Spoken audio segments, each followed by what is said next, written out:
All right, what's happening, everybody? We got a project here. This is a guitar that has sentimental value to the owner. That is something you cannot put a price on, right? Luckily for me, the owner doesn't have a lot of criteria on what they wanted, so all they said to me was orange or blue, and I only heard blue because orange is really tough.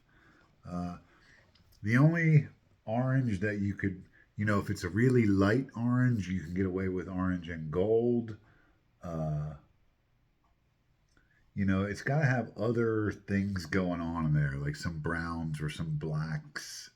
I got one over there that, you know, from here I'd have to say, yeah, that's orange, but it's really not. It's yellow and red and quilted maple, and it has gold hardware. And that one, that one works. But like an orange, like this, like what are you gonna do with that? You're gonna put black hardware. It's gonna look like a Halloween guitar, right? You're gonna put chrome hardware. That's gonna look terrible.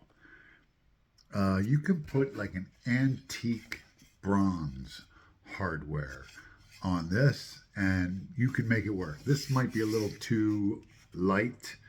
You maybe a darker orange with a little bit of black mixed in it, or a lighter orange. Like this is just too orange for me. I would never do a guitar in that color. But blue, I've done a number of blue guitars over the years, and you know how many of them I still have? None, because they've all sold. I sold them all. People like blue guitars.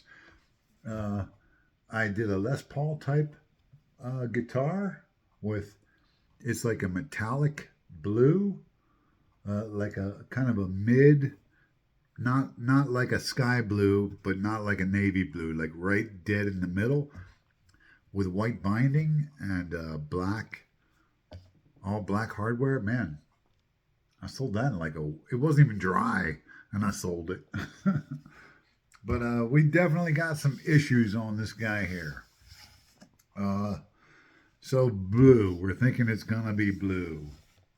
In order for me to make this guitar blue, there's a lot of things we're gonna have to do to it first. One of the things that I just discovered that is concerning to me, I'll show you. Uh, let me show you here.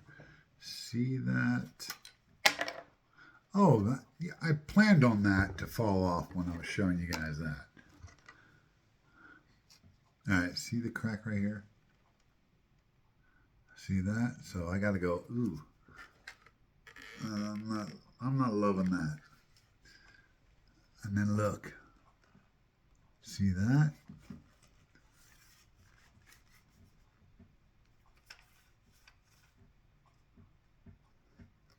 Is that the scarf joint there?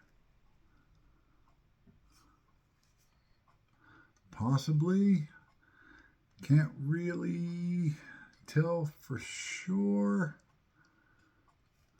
I think that's the scarf down there, but that's pretty far down for it to be the scarf. Usually the scarf would be like right around here. That's pretty far back. So I'm not sure, but we got problems with the front because it was a veneer. It was a veneer top guitar that somebody tried to make into a gold top. And you can see how it's all ripply. See all the ripples in it? See if I can get a good shot of the ripples for you guys. Yeah. See all the rippling going on in it?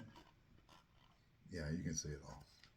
So what that tells me is that somebody probably stripped off the clear coat protective finish on this before they sprayed the gold. And they probably sprayed the gold in just, like two heavy coats.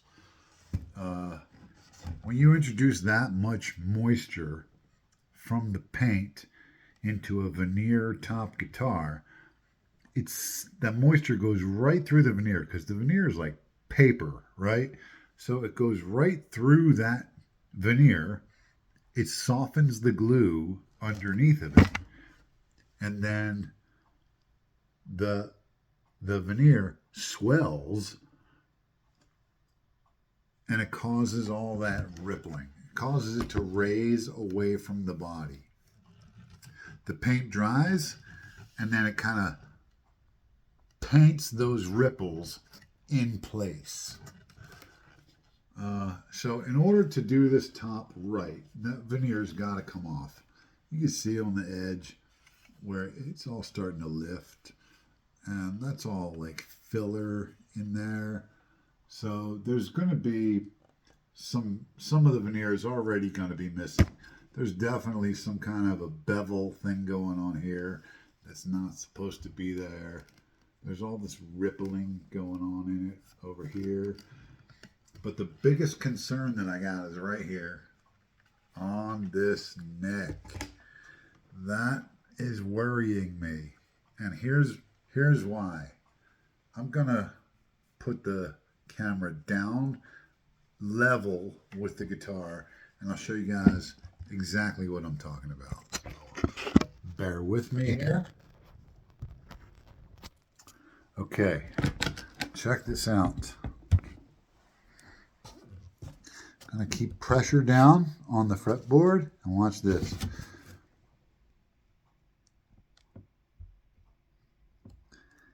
Wow, it's like a loose tooth. That's a lot of movement in a headstock. So, we have a broken headstock here. Just because it's not being handed to me in two pieces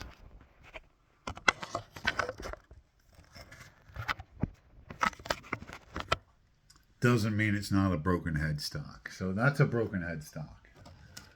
So, worst case scenario, we put a new scarf on this. We pull the fretboard off, right? Because that's going to need some work anyway, because these inlays are all sunken. Can you see it? They're all a good 0.5 millimeter below the surface of the fretboard. We could fix that with clear epoxy. We could just pour some clear epoxy over that, sand it down flush. Your string will just glide past that inlay. As it stands right now, I think if you're trying to bend notes, I think you're gonna feel them hooking in these inlays. So we could take the wood down to the inlay, or we could take the inlay up to the wood. I kind of don't want to pull these frets out because they're stainless and they're not in terrible shape. But if I got to pull the fretboard off of this guitar to re-scarf, that pretty much means that from here to here, it would be all new. It's going to all be new. I would look at it and say, okay, so the scarf joint is here. So now I'm going to make the scarf joint here. And just cut all that old stuff away and redo the whole headstock. The mortise looks very solid to me.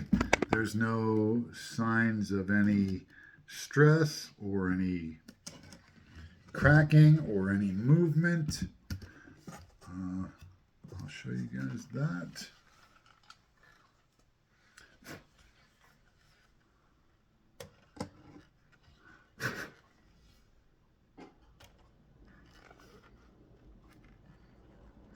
So that all looks good. It feels good when I hold the guitar and I really put pressure on it. I got like no movement at all on it. I'm not gonna do that up here because I know that's way too much movement there. So it's gonna be a little bit of work to make it perfect. But it's got sentimental value, so like you can't put a price on that. So we're gonna fix it, and it's gonna look like a brand spanking new beauty when we're done with it. So I'll do more videos on this project as we go, so you guys can see what there's going to be some challenges here. Some I'm going to be expecting, probably run into some that I'm not going to be expecting, but nothing is going to prevent us from being able to make this into a sexy, squealer, badass Les Paul type guitar. All right, let's do it, man.